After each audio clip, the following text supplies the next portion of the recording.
बिस्मिल्लाहिर्रहमानिर्रहीम अस्सलाम वालेकुम। मेरा नाम नौमान अहमद है और आज हम सेकंड ईयर का एक और important chapter number 24 analytical chemistry start करने वाले हैं। और आज जो हमारा टॉपिक है वो है स्पेक्ट्रोस्कोपी या स्पेक्ट्रोमीटर, दोनों आप उसको कह सकते हैं। तो सबसे पहले तो हमें ये पता होना चाहिए कि स्पेक्ट्रोस्कोपी क्या होता है। देखिए, spectroscopy basically study of EMR with matter. EMR का मतलब क्या होता है? Electromagnetic radiation. इसका मतलब क्या होता है? Electromagnetic radiations, electromagnetic radiations. और मैटर क्या चीज होती है? हर वो चीज जिसका एक वॉल्यूम होता है और जो ऑक्युपाई स्पेस करे, ठीक है, जो चीज स्पेस ऑक्युपाई करे और इसका वॉल्यूम हो उसको मैटर कहते हैं। पूरी यूनिवर्स ही मैटर से बनी हुई है। तो इलेक्ट्रोमैग्नेटिक रेडिएशन का मैटर के साथ जो रिलेशनशिप है उसको कहते हैं स्पेक्ट्रोस्कोपी। अब ईएमआर बेसिकली क्या होता है? It's a form of energy, no medium is required. इसके लिए कोई मीडियम की जरूरत ही नहीं होती। बोथ प्रॉपर्टीज, इसकी डुअल प्रॉपर्टीज है, यानी वेव नेचर भी इसकी है और ये पार्टिकल लाइक नेचर भी है। तो इसलिए इसको इलेक्ट्रोमैग्नेटिक रेडिएशन कहते हैं। अब ये रेडिएशन हमारे पास कितनी किस्म की होती है? रेडिएशन हमारे पास 8-9 किस्म की होती है। जो इंपॉर्टेंट है वो ये है, कॉस्मिक रेज होती है, गैमा रेज होती है, एक्स रेज होती है, अल्ट्रा वायलेट रेज है, विजिबल रेज है, इंफ्रारेड रेज है, माइक्रोवेव्स है और लास्ट वन रेडियो वेव्स है। तो ये वो वेव्स है जो कि वो रेडिएशन है जो कि स्पेक्ट्रोस्कोपी इनको स्टडी करता है। इसमें हम स्पेक्ट्रोस्कोपी के बारे में डिस्कस करते हैं। अब आते हैं कि इलेक्ट्रोमैग्नेटिक स्पेक्ट्रम किस चीज़ का बना होता है। हम जो इलेक्ट्रोमैग्नेटिक स्पेक्ट्रम बनेगा, जो इसका एक अलग स्पेक्ट्रम बनेगा, उसमें ये 4 चीज़ें डिस्कस करेंगे।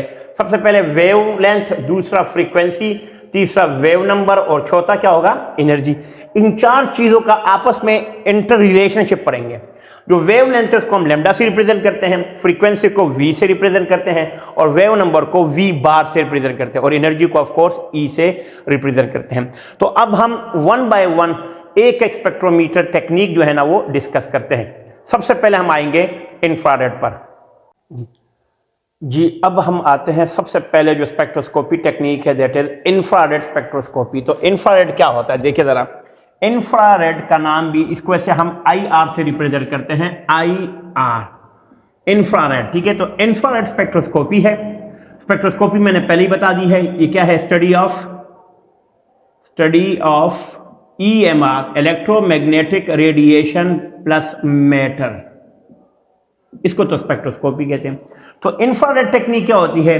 ये याद रखना है, इंफ्रा टेक्निक कब इस्तेमाल होती है? ये जब इंफ्रारेड रेडिएशन यूज हो। एक तो ये बात, ठीक है। दूसरा, इंफ्रारेड रेडिएशन जो होता है, इंफ्रारेड रेडिएशन जो होती है, have sufficient energy to vibrate bond. इसका काम सिर्फ वाइब्रेट करना होता है। किसी एटम के दरमियान में जो बॉन्ड होते हैं, जैसे अगर मैं एक मिसाल दे रहा हूँ, HOCH, ये CH4 है, मिसाल दे रहा हूँ, ये एक एग्जांपल है।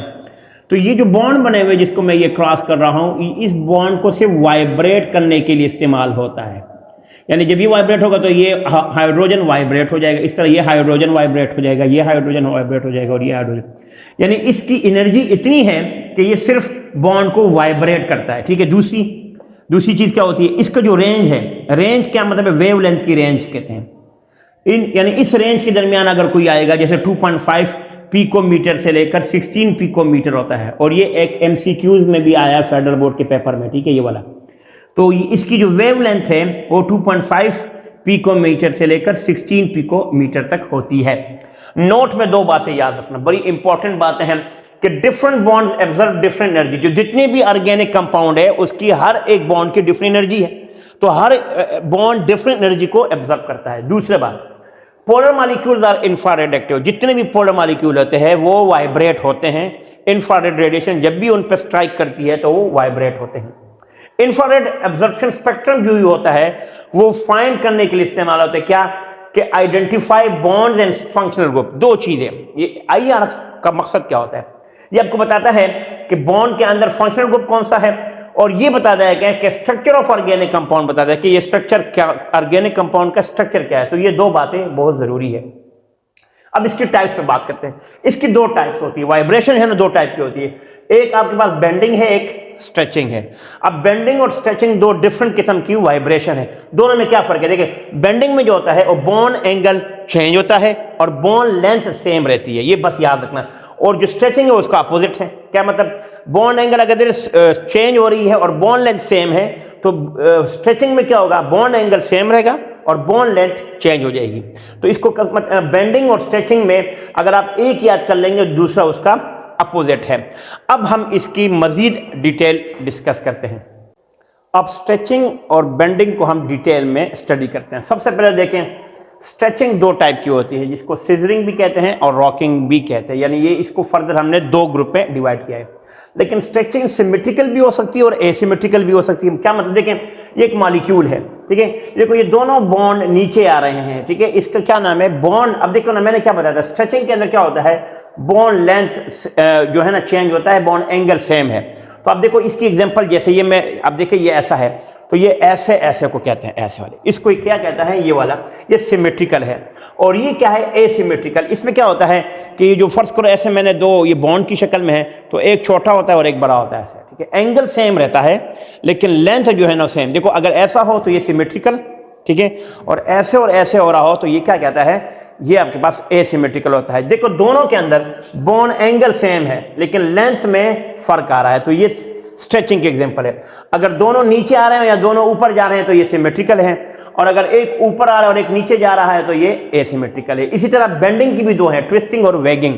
इसमें क्या होता है? ये सिमेट्रिकल एसिमेट्रिकल है, तो बेंडिंग में इन प्लेन होता है या आउट ऑफ प्लेन होता है। ये जो चार एग्जांपल मैं बता, देखिए रॉकिंग में क्या होता है? रॉकिंग में क्या मतलब है? दोनों सेम रहते हैं। अगर मैं ऐसे करूं ये ना ऐसे, दोनों ऐसे, इसको रॉकिंग कहते हैं, ठीक है। इसी तरह सीजरिंग क्या होती है? ये वाले देखो, ये इसको सीजरिंग कहा जाता है, यानी ये जो मॉलिक्यूल अंदर की तरफ आ रहा है, ठीक है। इस तरह ट्विस्टिंग में क्या होती है? जैसे ये मॉलिक्यूल है ना, एक आगे और एक पीछे ऐसे, ठीक है, इसको क्या कहते हैं? इसको क्या है? ट्विस्टिंग कहा जाता है। और वेगिंग का मतलब क्या होता है? जैसे ये दोनों मॉलिक्यूल है, दोनों आगे और दोनों पीछे, इस तरह को क्या कहते हैं? वेगिंग। तो ये चार different types of vibration infrared में होती है जी।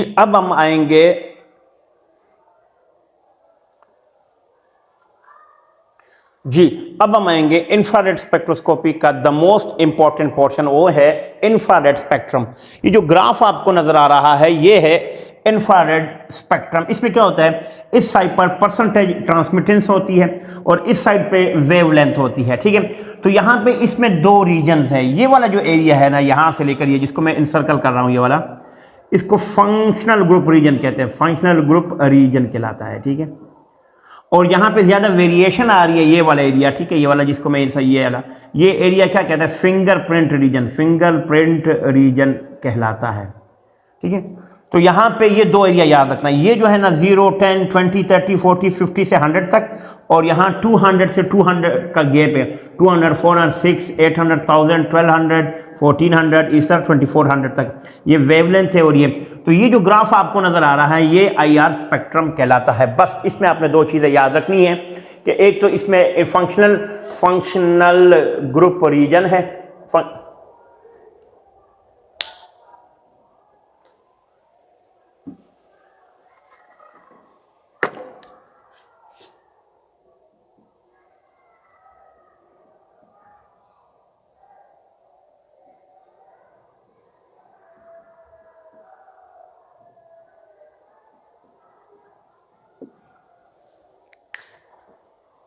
जी।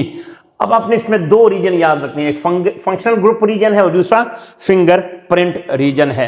इस डायग्राम में बस आपने दो रीजन याद रखने हैं, एक फंक्शनल ग्रुप रीजन है जो कि ये वाला एरिया कहलाता है, ठीक है, जहां वेरिएशन नहीं होती, और दूसरा फिंगरप्रिंट रीजन है जो कि इसमें बहुत ज्यादा वेरिएशन होती है। इसकी एप्लीकेशन बहुत इंपॉर्टेंट है, वर्ड टू वर्ड यहां से याद कीजिएगा। ये 6 एप्लीकेशन। नंबर 1 कि इंफ्रारेड स्पेक्ट्रोस्कोपी कहां इस्तेमाल होता है?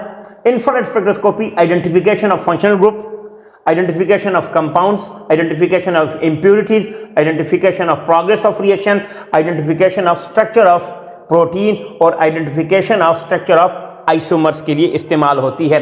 तो ये था आज हमारा शॉर्ट टॉपिक जिसका नाम है इंफ्रारेड स्पेक्ट्रोस्कोपी। यहाँ तक हमारा टॉपिक एंड हुआ चाहता है। अस्सलाम वालेकुम।